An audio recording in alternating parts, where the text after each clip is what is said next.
구원의 감격교회 말씀 묵상입니다. 오늘도 귀한 은혜 받으시기 바랍니다. 오늘 우리에게 주시는 하나님의 말씀은 요한복음 6장 30절에서 40절입니다. 오늘의 말씀. 그들이 묻되 그러면 우리가 보고 당신을 믿도록 행하시는 표적이 무엇이니까 하시는 일이 무엇이니까 기록된 바 하늘에서 그들에게 떡을 주어 먹게 하였다 함과 같이 우리 조상들은 광야에서 만나를 먹었나이다. 예수께서 이르시되 내가 진실로 진실로 너희에게 이르노니 모세가 너희에게 하늘로부터 떡을 준 것이 아니라 내 아버지께서 너희에게 하늘로부터 참떡을 주시나니 하나님의 떡은 하늘에서 내려 세상에 생명을 주는 것이니라. 그들이 이르되 주여 이 떡을 항상 우리에게 주소서. 예수께서 이르시되 나는 생명의 떡이니 내게 오는 자는 결코 줄이지 아니할 터이요 나를 믿는 자는 영원히 목마르지 아니하리라. 그러나 내가 너희에게 이르기를 너희는 나를 보고도 믿지 아니하는도다 하였느니라. 아버지께서 내게 주시는 자는 다 내게로 올 것이요 내게 오는 자는 내가 결코 내쫓지 아니하리라. 내가 하늘에서 내려온 것은 내 뜻을 행하려 함이 아니요 나를 보내신 이의 뜻을 행하려 함이니라. 나를 보내신 이의 뜻은 내게 주신 자 중에 내가 하나도 잃어버리지 아니하고 마지막 날에 다시 살리는 이것이니라. 내 아버지의 뜻은 아들을 보고 믿는 자마다 영생을 얻는 이것이니 마지막 날에 내가 이를 다시 살리리라 하시니라. 아멘. 오늘은 생명의 떡이신 예수님께 나아갑시다 라는 제목으로 말씀 듣도록 하겠습니다. 생명의 떡이신 예수님께 나아갑시다 라는 제목으로 말씀을 듣겠습니다. 오늘 말씀이 기록된 당시에 많은 유대인이 열정적으로 예수님을 따라다니고 바라보았습니다. 그런데 그들이 그렇게 예수님을 따라다녔던 것이 예수님이 어떠한 분인지 제대로 알고 따라다닌 것이 아니라 아쉽게도 오병이와 같은 표징을 통해서 그들의 육체적인 욕구를 채우기 위함이었습니다. 그들이 원하는 것을 얻고 채우기 위해서 예수님을 열정적으로 따라다닌 것이었습니다. 예수님은 그 모습을 아시고 썩어질 양식이 아니라 영생의 양식을 추구하는 자들이 되라고 그들을 가르치십니다. 오늘 본문 35절에서는 예수께서 이르시되 나는 곧 생명의 떡이니 내게 오는 자는 결코 줄이지 아니할 터이요 나를 믿는 자는 영원히 목마르지 아니하리라 고 말씀하십니다. 예수님은 내가 생명의 떡, 곧 양식이라고 선언하셨습니다. 양식은 없어서는 안 될 필요한 음식입니다. 이처럼 예수님은 없어서는 안 될 꼭 필요한 분이십니다. 예수님은 우리에게 생명을 주시고 생명을 지키시는 분이십니다. 사람에게는 누구나 육신의 배고픔을 가지고 있습니다. 그리고 영적인 배고픔 또한 가지고 있습니다. 사람은 누구나 떡이 필요합니다. 그리고 떡은 곧 경제적인 문제를 표현하기도 합니다. 사람이 살아가는데 떡보다 절실한 현실 문제는 없습니다. 특히 자본주의 사회에서 우리에게는 돈이 필요합니다. 우리가 살아가면서 나이가 들면 들수록 돈이 필요합니다. 이 기본 욕구가 이루어지지 않으면 사람다운 삶을 살 수 없습니다. 또한 사람이 가장 서러운 것은 춥고 배고픈 것입니다. 기아 문제를 다루는 뉴스나 영상에서 나오는 아이들이 먹지 못해 신장이 작고 빼빼 마른 모습을 보면 마음이 아픕니다. 배고픔은 그 자체가 고통이고 불행입니다. 그러나 육신의 배고픔보다도 더 비참한 것은 영적인 배고픔입니다. 영적으로 배고프면 영력이 없습니다.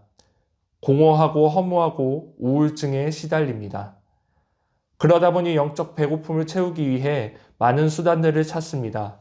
사람들과의 관계, 사랑, 유흥이나 쾌락에까지 빠지게 됩니다. 예수님은 그러한 모든 사람에게 생명의 양식이 되십니다. 그리고 중요한 것은 예수님께서는 현재의 우리의 생명의 양식이라는 사실입니다. 예수님은 과거의 생명의 떡이 아니십니다. 과거의 생명의 떡이라면 그저 그림의 떡에 불과할 것입니다. 또한 미래의 생명의 떡이 아니십니다. 미래의 생명의 떡이라면 생일잔치 한 번 먹자고 열을 굶는 꼴이 됩니다. 당장 배고픈 사람에게 미래에 잘 먹자고 얘기한들 무슨 소용이 있겠습니까? 예수님은 현재 생명의 떡이십니다. 그러므로 언제든지 예수님께 나와서 생명의 양식을 먹을 수 있습니다. 그런데 이 생명의 떡은 예수님을 이용해서 얻어지는 것이 아니라 예수님 자체가 생명의 떡이라는 사실을 우리는 알아야 할 것입니다.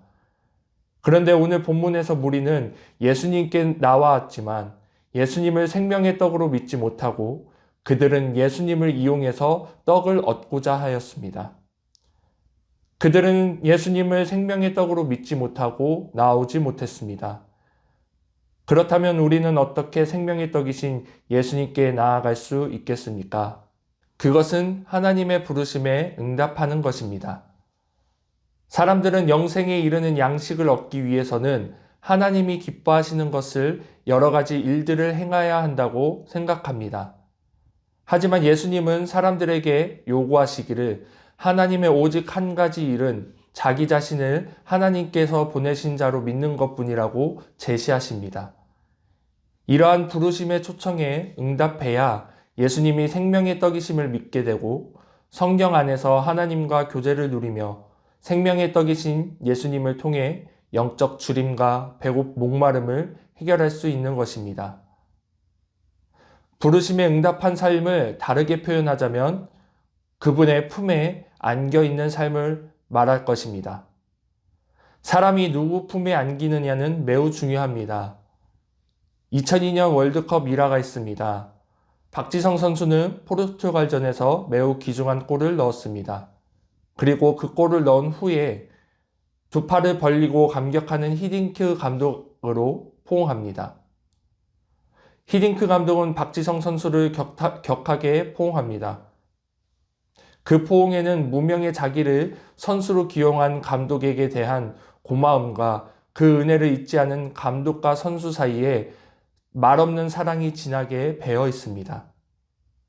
월드컵이 끝난 후 히딩크 감독은 박지성 선수를 축구의 고장 유럽으로 초청하여 박지성 선수는 결국 세계적인 선수가 되게 되었습니다. 한편 황선홍 선수는 당시 무명이었던 박지성 선수에 비해 매우 이름난 한국의 스트라이커였습니다. 그는 포르투갈전보다 앞선 폴란드전에서 골을 넣었는데 그도 똑같이 골을 넣고 나서 어디론가 달려갑니다. 히딩크 감독은 똑같이 두 팔을 벌려 그를 불렀지만 그가 안았던 사람은 옆에 있던 박항석 코치를 안았습니다. 그 후에 황선홍 선수는 자기 생애의 가장 후회스러운 순간이었다라고 전하기도 하였습니다. 지금도 예수님은 우리를 두 팔 벌리고 그분의 품에 안기기를 간절히 소망하며 우리를 부르시고 계십니다. 이제 우리는 예수 그리스도 품 안에 안겨야 합니다. 눈에 보이는 세상 모든 것은 화려하지만 썩은 동아줄과 같고 거미줄과 같습니다. 그러나 십자가에서 우리 죄를 위해 피를 흘리신 예수님은 우리에게 영원한 생명의 양식이 되십니다. 이 양식은 결코 줄이지 않습니다. 이 양식을 먹는 자마다 영원히 목마르지 않을 것입니다. 오늘 하루도 우리는 많은 것을 구해야 할 것입니다. 육신의 배고픔을 해결하기 위해 양식을 구해야 할 것이고 현실의 삶을 살기 위해 경제적인 문제도 구해야 할 것입니다. 다만 육신의 배고픔에만 집중하고 해결하기 위해 영적 배고픔을 덜 보지 않는 우리가 되지 않기를 소망합니다. 육의 배고픔은 참을 수 있지만 영의 배고픔은 참을 수 없습니다. 그러므로 오늘 말씀을 붙잡고 영의 생명의 떡이신 그리고 현재 생명의 떡이신 예수님께로 나아가 그 품에 안겨 영원히 줄이지 않고 목마르지 않음을 누리는 하루 그리고 그러한 삶이 되기를 주님의 이름으로 소망합니다. 기도하겠습니다.